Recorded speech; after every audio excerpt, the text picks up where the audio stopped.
Recevoir notre invité, le professeur Serigne Abdouba, chef du service de cardiologie de l'hôpital Aristide Le Dantec. Bonsoir, professeur Ba. Bonsoir, Madame Valdé. Voilà, merci d'avoir accepté notre invitation. Tout le plaisir est pour moi. Voilà, d'accord. Professeur, nous sommes là aujourd'hui pour parler de la célébration de la Journée mondiale du cœur que le Sénégal va célébrer demain. Tout d'abord, pourquoi la Journée mondiale du cœur? Oui, merci de l'opportunité que m'offre la RTS pour parler de cette Journée mondiale du cœur.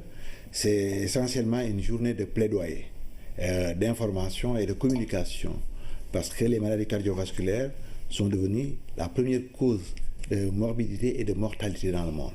Et les pays sous-développés ne sont pas épargnés.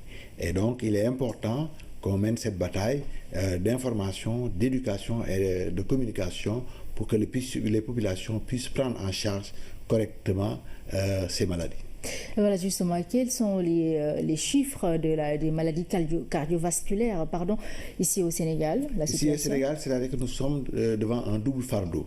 Et il y a des maladies cardiovasculaires qui ont disparu depuis longtemps dans les pays développés. Ce sont les cardiopathies rhumatismales liées à des angines non maltraitées. Il y a aussi la pathologie coronaire qui est en émergence et en progression constante. Cette pathologie coronaire, c'est ce qu'on appelle la crise cardiaque. Il y a l'hypertension artérielle qui est un grand fléau aujourd'hui. Et la dernière enquête réalisée par le ministère de la Santé, qu'on appelle l'enquête CEPS, a révélé que 24% de la population adulte est hypertendue. C'est immense.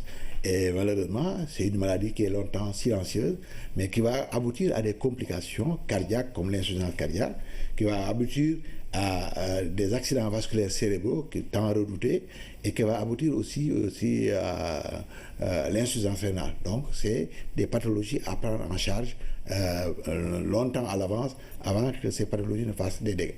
Justement, dans la prise en charge, le Sénégal quand même a enregistré quelques avancées significatives avec la formation et les équipements. Est-ce que vous pouvez revenir un peu sur ces avancées enregistrées par le Sénégal? Oui, au point de vue des équipements, nous devons remercier le président de la République qui a eu à nous offrir une salle de coronarographie qui fonctionne actuellement à merveille. Et aujourd'hui, rien que pour cette année, nous sommes à 260 malades qui ont fait une coronarographie. Si on les avait évacués